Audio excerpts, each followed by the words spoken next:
At Bicol University, where over 25,000 students share only 8 licensed guidance counselors and 2 licensed psychologists, this gap could have meant silence. But instead, BU acts. We commit to turning our classrooms, campuses, and communities into safe spaces for hope, healing, and purpose. We are here to listen. We are here to care.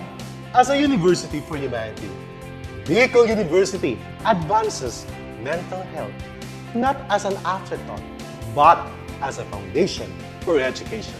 The BU Student Welfare Mental Health Program is anchored on 3 guiding principles: proactively defining student needs and challenges, embracing student identity and belief systems, and reframing the future with hope and purpose.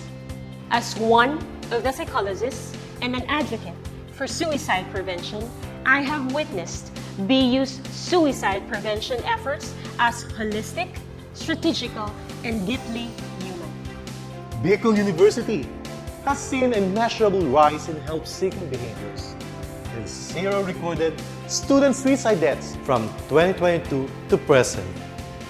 The BU president, Dr. Baby Boy Benjamin D. Nebres III, has been shortlisted for the 2025 International Association for Suicide Prevention Awards, recognizing BU's leadership in student mental health. At BU, suicide prevention is not just a program, it's a promise.